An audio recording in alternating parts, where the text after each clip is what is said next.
just discussing what happened and what's going on moving forward. What's up, Yeah. Jose? How you doing, Adam? Good, good. Good, good. I saw you hosted one. Yeah, it was fun. It was great. It was a fun thing to do. It was a short notice, so it really had just boom, boom, boom, boom, and it was small. There wasn't a huge turnout. I didn't expect a huge turnout because we had some issues. It was more people than I expected, actually, which was nice, and it was really, really over the top with Josh and Bernie in the Progressive Puppet News. I mean, he just does it right. He keeps it positive, makes everybody laughing, gets everybody motivated. Every time he's around, I leave feeling so pumped up about things. Nice. Yeah, I saw his, the ad for him as one of the speakers. And then I saw your video. It was pretty good. Right. Actually, he made it into the Washington Post. Oh, wow. That's what's all Yeah. that. Yeah, like Yeah, 2 days cool. before, there was an article in the Washington Post mentioned a couple speakers, and it mentioned the Progressive Puppet News. I was like, yeah. So, Okay. Okay. you know, Since forced to vote, I've been trying not to wade in as a decisive voice on anything. So I've just kind of like been letting this play out. But I saw that, you and a lot of people at the Collective Social Network were hosting their local regions. And, I know that there was controversy with like a lot of problematic speakers, and there's some, like people using the platforms to elevate themselves and people that have been working on Medicare for All for the long term. You mentioned you had issues locally with some of these groups, but you're someone that was at the Nexus. We've been at this Nexus, the Collective Social Network, but you've been at the Nexus locally too with so much. Do you want to talk a little bit about that? Like, how many people were there? You said not that much, but it was, one of like over 50 cities, right, that had right. these marches. Right, and there was some good turnout in the other ones, and this is a real genuine bottom up revolution, bottom up grassroots action, I should say. But we could get deeper into the discussion as we move forward. But just looking at his grassroots action, it was very small. We didn't have any leaders or organizations or anybody doing this. The organization March for Medicare for All was developed specifically for this only, and that is an organization. They did team up with other organizations. MMP, Movement for the People's Party, Real Progressives were two big organizations that they teamed up with. And during the whole show, we had a couple huge momentum things. We had people leaving organizations, switching over to other organizations. So, Zaina Day, we got Paula Jean Swearington, both very, very awesome women, leaders in our fight, switching out, getting out of the Yeah. Democratic Party and pulling a Dem exit. And as Right. we have the progressives inside doing what they're supposed to be doing, pushing legislation. Now, all this can be argued, and everybody's going to argue about it. And that's why one of the reasons why we're talking is because the arguing and the infighting is out of control and ridiculous. Yeah. So, with what you're saying locally, we had some issues. We had it was too fast, it was too short of notice, and it was too quickly to put down demands and stuff for some of these local organizations that I work with here. Healthcare for All Oregon, for one. I respect everybody at Healthcare for All Oregon. I've worked with the organization for a couple of years now, and they are trying very, very hard to pass a state-run universal healthcare for Oregon. I support their cause. I completely believe Medicare for All nationally is the best way to go. I think these um, state-run Medicare programs, universal healthcare programs, are a lot harder to get passed. And then you've got the issue of funding and all that coming up. So there's just disagreement.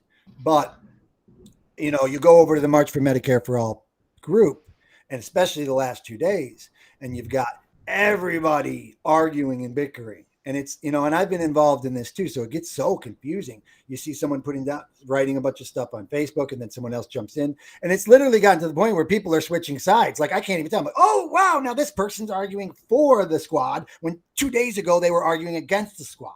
And then it's because we all have backfire effect. So if somebody comes up to me and starts posting a bunch of bad things about AOC, my reaction is immediately to defend her.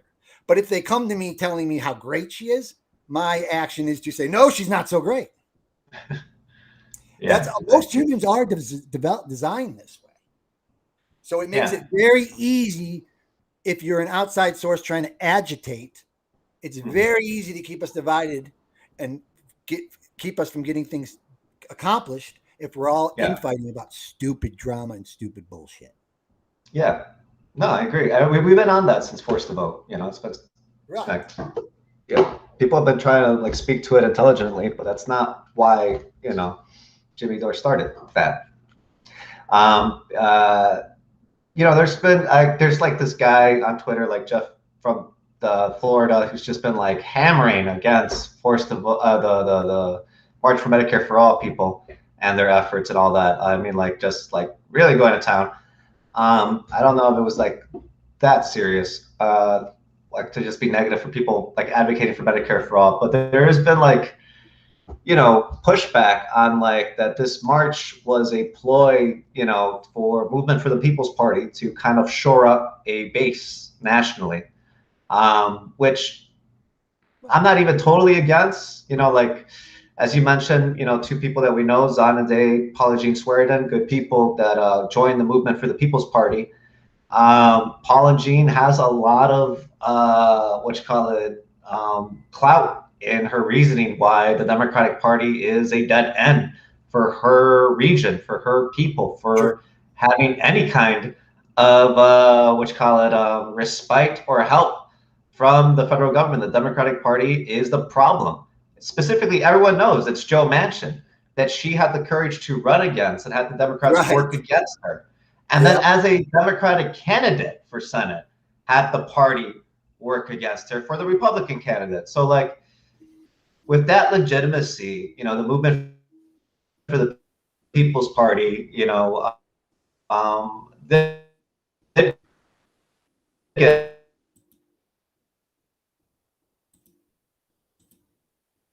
Jose, I'm breaking up. You're breaking up. You still there? Jose, I can't hear you. Okay, he'll be right back. I'm just going to continue talking. So, all I know is I see a lot of people out there arguing with a lot of people that I like and love. I see people that I like and love arguing with people that I like and love. So that's not good. And I don't see too many nefarious actors out there. It doesn't seem like, from my perspective, that there's all these people out there that are working for the other side. Like people are calling out leftists and people are calling out people that are more Democratic Party. But all of those people are on the left. Everybody in that group does want Medicare for all. So when you're calling out people like, or I'm not even going to say names, but right now, but there's certain people that are all arguing. Why don't you guys get on a Facebook and chat? Why doesn't Florella and let's see, these people, I do respect all of you, but you guys got to start talking to each other face to face. If you've got a problem, then you need to confront the person or talk to the person. Don't go on Facebook posting about this person saying, oh, so-and-so is this, oh, so-and-so is this person. We're all in this together. Everybody out and nobody out, everybody in. And it doesn't seem like that's the way it's going on. I'm waiting for Jose, but I'm going to find these other lore. Oh yeah, here we go.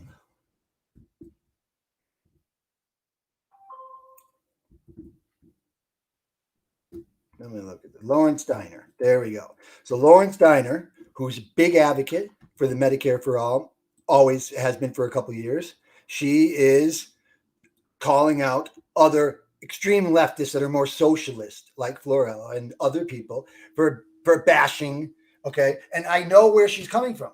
I feel her pain. I understand when I see these hardcore leftists bashing AOC. I kind of feel that way too. But the problem is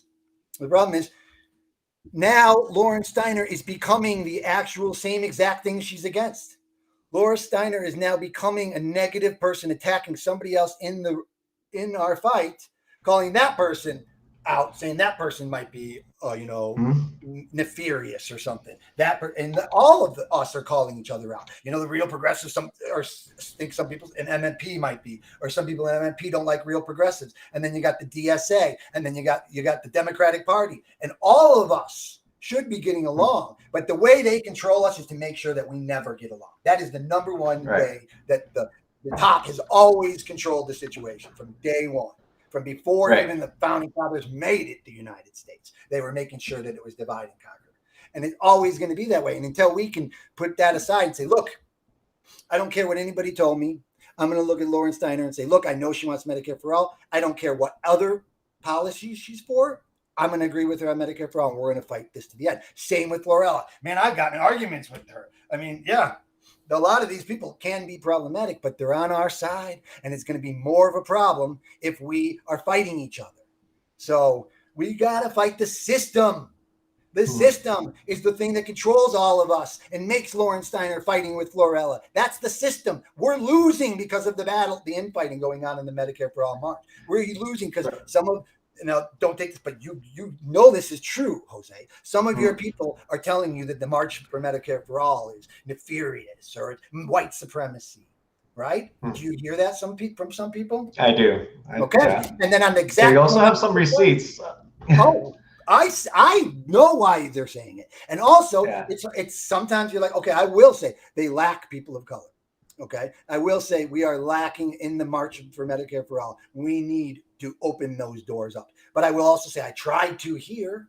I reached out to Unite Oregon, and I'm pretty sure Unite Oregon was told not to come to me because the Democratic Party pretty much controls Unite Oregon.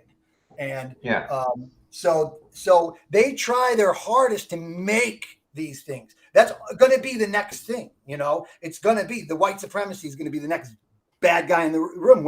And that's the problem because white supremacy exists. It's always existed. It's part of the empire that's destroyed the whole planet, right? Yeah. But to point to these little tiny groups and say those are the people. I mean, I got to say, I think Joe Biden, sorry to digress here, but thinking that Joe Biden is going to protect us from white supremacy is thinking that Bill Cosby is going to protect the kids from sexual predator. I mean, he is the leader of the white supremacist nation, the United States of America. We are conquering all, like Rome. I'm watching Rome right now. I'm watching the series Rome on Netflix, and they're a violent, brutal, disgusting bunch of people. It's vicious. It's like people. I mean, Joe Biden was, he was the candidate against Trump because he could peel some of the more serious white supremacists that supported Trump away from him, like the upper echelon white supremacists, the white supremacists that would say that Donald Trump was doing too much for the white supremacists' stability. Joe Biden's there to maintain white supremacy. That's why he won the primary, And there was just, They're deflecting. The fact that he's trying to tell everybody that that administration is going to, and then look, let's not digress though. Medicare for all. White supremacy is part of it because so-called they invaded it and it's a real threat. So I'm not the type of person to say, brush off white supremacy. I'm a white person. I take very, very, very precautions in saying, look, I got to make sure that I'm saying the right things. I don't want to offend anybody. I think, I'm a white person that grew up in a white society and everything. So as in the last 3 or 4 years, I've learned a whole bunch, I've learned how to be respectful and how to listen, and I've changed my ways a lot. So that I've changed my ways a lot. Like 3 years ago, I thought Antifa and the Proud Boys were like basically the same. I thought they were both nefarious, bad people, because I didn't know what the fuck Antifa was. All it takes is a little bit of education, learning, a little bit of time to watch the Proud Boys do what they do and be like, oh shit, okay, now I will take the side of Antifa because I'm not these guys are out of control, right? So what we need to do is we need to this is the most important thing for Medicare for all. We need to remember that is the goal. If you feel like something's happening to where we're going to be fighting each other over something, put your feelings aside and let's just focus on Medicare for all and getting it over. And when people are whispering things into your ears about all of our friends, we're all in this together. And yes, there is going to be some nefarious voices, but the way we can beat these people, the way we can literally beat them is to not give them any of that shit. Don't give them any of that fuel. Yeah. Don't give them anything to burn. Be like, look, I love you. I love you. And then dismiss them. And, it's like, don't give Trump any airtime. Don't give any of the white supremacists any credit to anything. Ignore them. Now, don't ignore them to where the point, like you're pretending that they're not there. Okay. Right. But that's why it's so fucking difficult. That's why this whole thing is so difficult. I mean, this thing's also difficult because I mean, like the March for Medicare for All was like Force to Vote was a way to demystify the squad, which I think is, we shouldn't be looking at them with rose-colored glasses. We should be honest about what they're looking at. Like these are just people that were elected into office, and they're like tied to their regional context, and their words can be powerful, but they're words and it's hot air. And if they're not saying the words that people want to mobilize around, then you're not mobilizing people. So Force to Vote was a way to mobilize people. I understood that it was and Medicare for All is the issue to mobilize people around during this pandemic. Very soon it's going to be evictions, but my thing is that it's also like Cori Bush showed up to the Washington D.C. March for Medicare for All. Yeah, but she's not getting any credit for that. People are still bashing her. Like, okay, you're a phony. Okay, why didn't you accept our invite? So like the point is to bash her, to not, and not to give, her that much credit for just passing by and showing up. This at the end of the day, people give small dollar donations to the squad. People are on their emails to listen to their words. And if that's demystified, and if it's BS, it should be demystified. If it can be destroyed by the truth, destroy with the truth. But then the point, a good communications person will tell you is to get those people to buy into the actual Medicare for All movement, which would be the Movement for the People's Party, which is kind of being kept in limbo because of HR 1, the For the People Act. All that is on the table there, but like for me, it's like I think that I think that at the end of the day, it's people are kind of identified the problem as there's a group of people that want to keep trying to work within or around the democratic apparatus, work with the existing government, like work on Adam just timed out, but there's hey. So like one of the gambits is like build on like what's the infrastructure that's there, like DSA, like Our Revolution, like Justice Democrats, like brand new Congress, like the squad. What victories we have gotten since 2015, 2016, to keep building on that. There's a group of people that really want to separate away from the Democrats altogether. That we have to break the duopoly, and we have to create a viable third party for the working class. Which I think, is all things being said is fine. One of the reasons we've been talking about a federal jobs guarantee for like 5 years, but it's not happening right now. One of the reasons I'm kind of pushing for it is because like the Teamsters killed John F. Kennedy, right? Or they've done some shady stuff. The Teamsters have done some shady stuff at a really high level. They made America work, really. They are the working class culture of America in many ways. They're a glue that binds so many regions together, and so many unionized working class, non-college degree jobs. That working culture is bound by a lot of the political efforts of the Teamsters. Not everybody's going to be a truck driver. Not everybody's going to be a Teamster. Not everybody's going to have a good union job. You can make everybody think they're going to have one. That actually makes your team a lot stronger. If all of the government is afraid of you because everybody wants to be in your team, but not everybody's going to be in your team because there's only so many spots to go around, right? So that's my problem with what's been going on with Force to Vote and Medicare, March for Medicare for All. There's some real sick kind of gaslighting that's coming straight from the working class, in my opinion. I blame Massachusetts because as a state, it's, they always big time a lot of people, but like, you have the Ivy League, liberal, progressive, Elizabeth Warren adjacent crowd. And then you have a very strong Teamster machine. And that's the Massachusetts Democratic machine, is that partnership. That's how you get Markey and Joe Kennedy, and a real street fight, for people, running on their own personal history and clout and grievances on either sides about what's been happening. So the I know we want to prop up the working class. We're all working class. But like the Teamsters, I mean, like they were the mob. It's pretty shady stuff. Not everybody's going to have a spot there, but they want everybody to want to think they're going to have a spot there, want a spot there, and follow their culture of politics, which decides who ends up getting a spot there.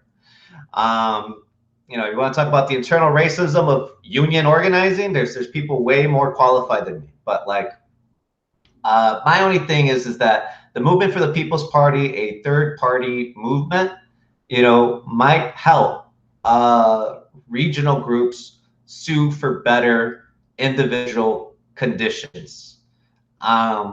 Is it going to help us nationally? I mean, I think that there has to be nexus points where you can actually work an inside-outside plan. Otherwise, we're all just working around each other. Well, and the third party, for a second on that. So a third party in the United States, the EPA is from the third party. Like we would not have the Environmental Protection Agency. Nixon made the EPA because there was a third party that was. So third parties have done huge change because they force. We could have a third party, let alone just for Medicare for all. You could have a third party form up and push Medicare for all so hard that either the Democrats or the Republicans are going to have to accept it to get the votes. And then, we still get a Democrat or a Republican in office, but we get the third party. I mean, we get the healthcare, just like we got the EPA. And there's other examples of that. So third party doesn't have to win to be effective. A third party just has to be big enough to pull in the right direction or the left direction. I see that too. I think we saw that kind of. I think that's what we saw this week. That there's people that are gung ho about that. And look, those people. And when we group everybody together, that's hard. But when people are attacking Cori Bush, which did happen a little bit when that was happening on some of the pages, who are those people? I didn't recognize their names. They didn't even have profile pictures. So they're not with the People's Party and they're not with the real progressives. So they're like, I don't know who it is. And people get mad and they say what they want to say in all cap locks and everybody's yelling. So everybody's saying things, going over the top, saying things they shouldn't say. I do it all the time. And then you walk away and you're all like, oh, I shouldn't be on Facebook. I want to punch something. And that's what's happening the last 2 days in the Medicare for All group. But that's needs to stop. We have to stop fighting amongst each other or else we get nothing. We will continue to get, and then you got these people scared of Trump, like people that like, if you say anything bad against Biden now, people are literally scared that Trump's going to run and go in and take over. I'm scared he might try to do it. I just watched Roman. I'm like over that guy. I was like, holy shit, that's exactly what he did. He leaves, they throw him out for 10 years and he marches his fucking army right back into Rome and conquers Rome. I didn't know that, but Trump, I don't think he's Caesar. I think he's just there to fucking freak us out. Now, I am nervous that he could become president again, but the ways we stop that from happening, the only way, if he ever did get lifted up, right now it looks like there's no chance on earth. It looks like they would never let it, the news stations and stuff like that. But that's what we thought before. And it can happen. So we can't just put it aside and then all of a sudden he's going to become president. But the thing is, if we don't give the public anything for the next 4 years, if Joe Biden doesn't do anything, because he's not doing anything except for pissing everybody off. If he does that for the next 4 years, no Medicare for all, no living wage, no cancellation of student debt. He's not really doing anything for the minority communities or people of color that I know of. Correct me if I'm wrong. But, I mean, comparing him to Trump, that's easy to say he's doing great things. But that's not great. Yeah, he's not great. No, Joe Biden sucks a lot, and the Democrats need to accept that. This whole like, oh, you can't say that. Like, he sucks a lot, guys. He ran a public option. He said it's not going to happen. Like, he sucks a lot. He's a liar. He sucks. Like, but my thing is, it's like, how do you hurt Joe Biden? Like, the man has no soul. He has no feelings. He doesn't care how many Americans die. But it's not Joe Biden. Nobody even considers him. Like you said, he's just a person. He's the face for the Democratic Party. People are fucking pissed. Yeah, he's the guy that's fine telling you you're going to die. It's not looking good right now for the Democratic Party. I'll tell you that. We're only in year one. So they're not trying. I mean, yeah, like that's why I sympathize with the thing with the move for the People's Party. Like it's like exactly to your point. Um, the squad has messed up not waging war on Pelosi. You know, she's over there lifting up Adam Kinzinger. Oh, you know, and while she's like stabbing AOC in the back repeatedly, and AOC is still running cover for her. So like they're not doing themselves any favors. And I they're think that probably scared just speaks shitless. to like, I said was they're probably that? scared shitless. They just had a bunch of people attack the building they Yeah, were in, that's and they thought they were all going to the die. other thing. I Like, mean, I do like think that's part of it. I do think that Congress just got yeah, the shit scared out of them to yeah, where they're like, oh, maybe we shouldn't pass Medicare for all. I don't want to die. Right? I mean, yeah. I mean, I do feel like that 1/6 attack was like a way to freak people out into order of like, hey, we're all Congress people against, the people agitating out there. Like yeah. I saw that. Like Cori Bush, to her credit, she's still it's her first year. She's being authentic. She's just being herself. She's trying to. And after this crazy way to get started into Congress, a damn like storming of the Capitol. It's the way that it's the tone that her first year is setting, but she's still reachable, and electing more people like that, and not leaving them there to dry. Like that's the thing. Like Cori Bush still needs support. The amount of hate mail and messagings that she gets. Yeah, it's I gotta be don't want hard. that. Yeah, that's not. I I don't want that feel more. for all of them. And that's what Yeah, pisses me off when I see people bashing them severely. Like I'm like, wait a minute, dude. You're sitting at home on your computer. You're yeah, not in this war. You weren't standing at the gates, and you're also not up there fighting. And the voices, it's an information war. They're probably going bonkers in their head. We're going bonkers, and we're sitting yeah, here trying to grassroots. They're in Congress. You think that the misinformation is bad for us? They probably can't see up from down in there. They're probably all so confused. So what do you do when you have your army stuck in a swamp and you've got people invading you from all sides? You send in backup and you tell them, wait for backup. It's coming.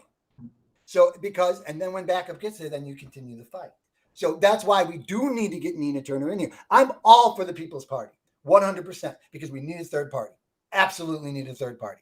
But we can't just all slide out of the Democratic Party and let the Republicans storm in and take over, because we don't want the People's Party versus the Republican Party. We want to push the Republican Party out of history and into history and have the People's Party versus the Democrats, and then Democrats will be the new right. And then we can have the squad can either come over to our side or stay on the right. And then it will be, the lines will be drawn. But that's why you have to do Dem exit and Dem enter simultaneously at the same time. You have to hold the front line as you're sending in backup and as you're forming the party on the outside to go in and wreck shop at the end. yeah. I'm with you. I'm with you 100%.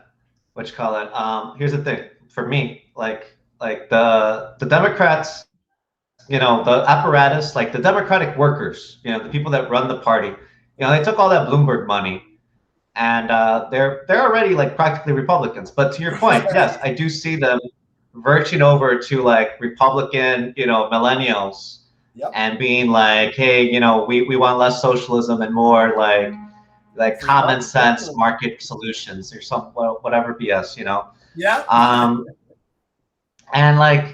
And I don't see enough emphasis on like an efforts of like, it helps the Democrats to throw Bernie Sanders at the Republicans, but Bernie Sanders is also doing it knowing that that's the role that he is good at doing right now in history. He has history of working with Republican senators on things for their constituents, things that he knows the people trust them of. Like Bernie's doing this because he actually just likes doing things that help people. Right. One of those things is Medicare for all. Bernie Sanders is reaching.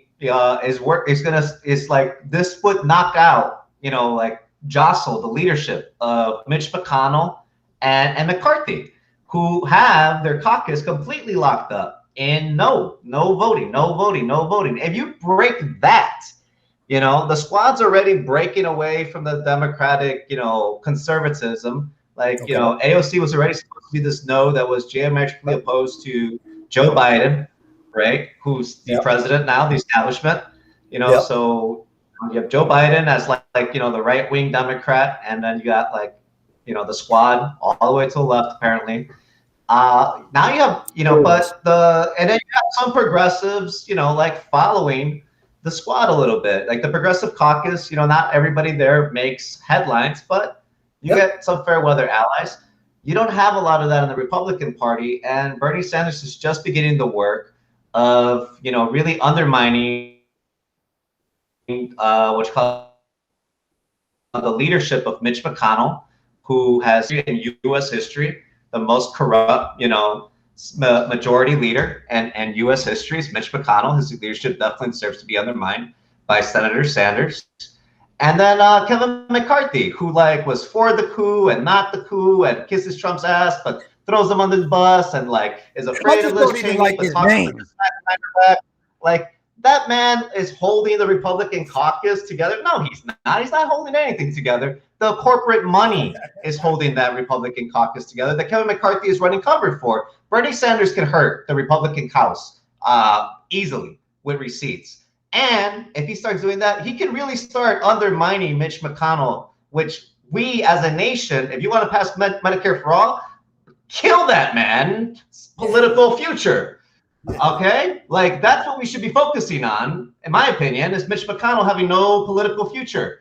And if Bernie Sanders is on that mission, he needs backup now. And Kevin McCarthy's weak ass can go, and then you have your house completely open.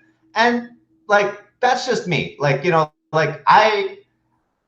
The squad, we're good allies, then they're fair weather allies, then they're just something that's somewhat helpful and that you can work around. My emphasis is not to destroy that, My emphasis is the reason that we don't have Medicare for all is because the Republican Party votes as a disciplined unit and represents 76, I think keep growing the numbers. It's 100 million people or something like that. I don't know what the fuck. They represent tens of millions of people.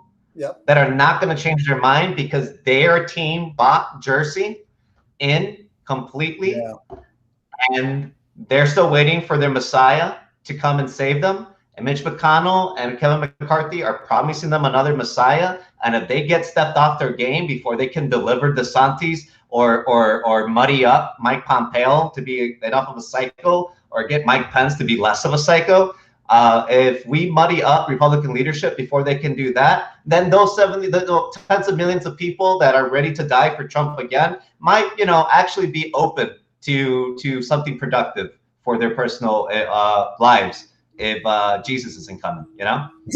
Oh, he's late anyway. Yeah. He gave up on us a long time ago, probably. He's Rome. The Rome thing I'm watching right now on Facebook just has so many parallels. I'm just like, wow, I didn't realize how corrupt it all was and everything. It's they're just killing each other left and right. Boom, boom, you become king, you're dead. Wow. It's crooks. Yeah. And as climate change gets worse, I don't think it's going to get less crazy at the top. So there's also that. Right. So no, I don't think it is. I mean, right before it got really bad, they made Donald Trump president. Right.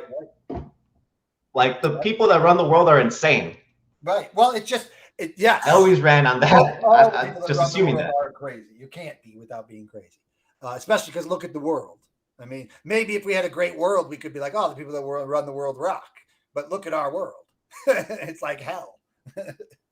It literally is. That's what I'm saying. When I watched the Rome thing, I was like, oh, dude, humans are terrible. There's no way we're ever going to get out of this. We're all just meant to be animals and kill, steal and rob. Yeah. And we got a long way to go. But one of the first steps is getting Medicare for all in our country. Yes. And no matter what, there's one thing we do agree on, hands down, is that's a necessity.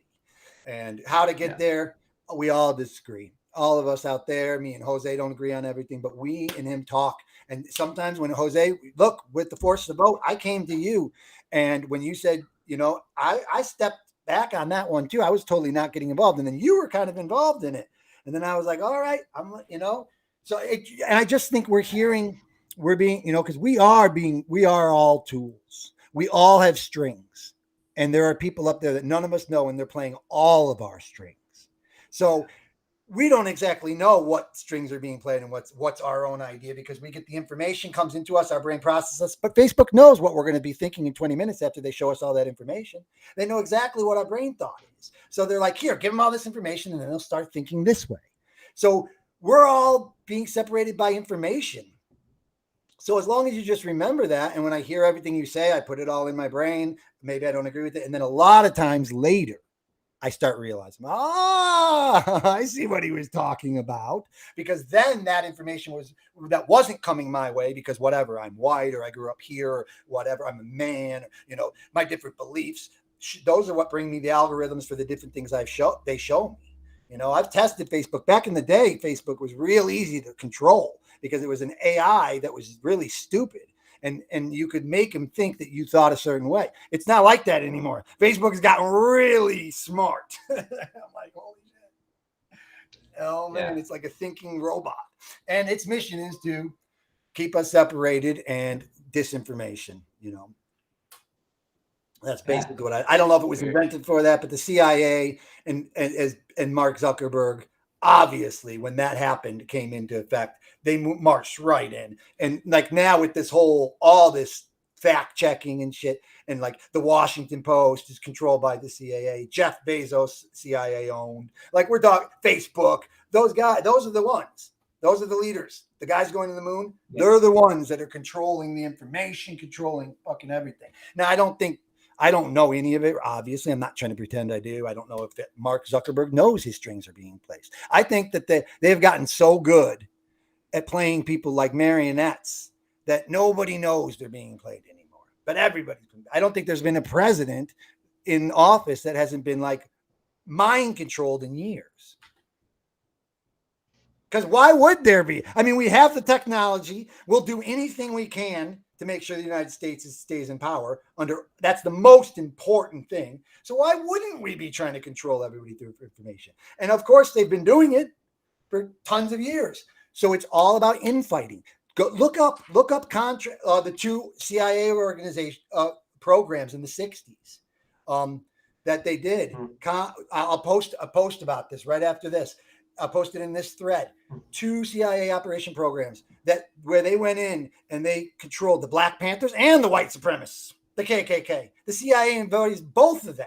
And they were like, that was what they wanted. They wanted the white supremacists and the Black Panthers to fight in the streets. That was the mission. As long as that's happening, the people in charge control shit.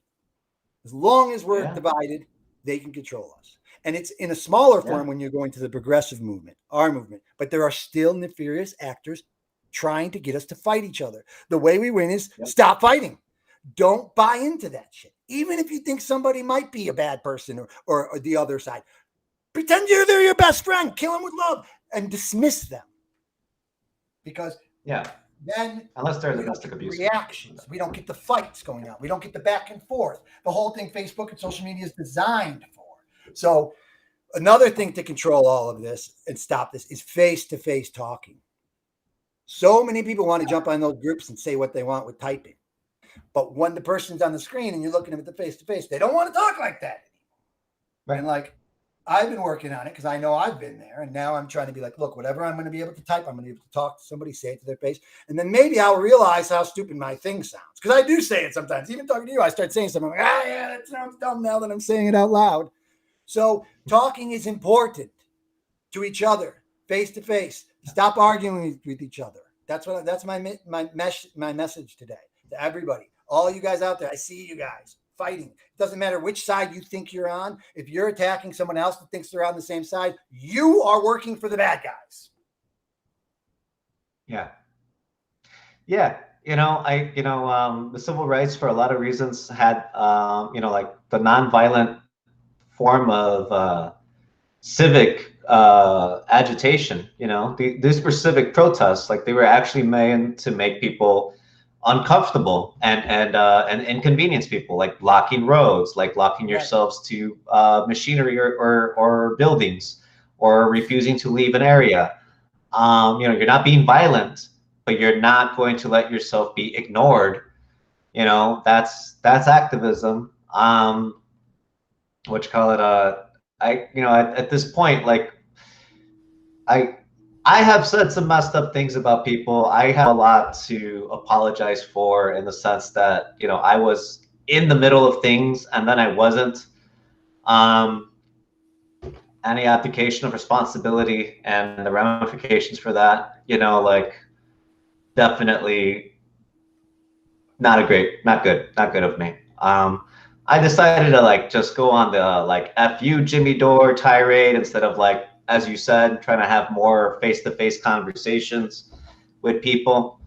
Um, but yeah, I've been trying to be very low key. I'm trying not to do as many podcasts from now on because I only kind of got into it because I felt like as this information war was at a really precarious place during COVID, during the election last year. I think that people are going to keep working, you know, in their different silos, and I think that we should respect everyone's work, you know, and that's why I'm also just trying to be upfront and clear that, Yeah. that like I think that a lot of what the concerns that people were saying about the, you know, the March B for the people movement for the People's Party were not unfounded, but I also think that that's also a legitimate and fair move on the movement for the People's Party. And the Democratic Party as a whole is silencing its strongest voices on this issue.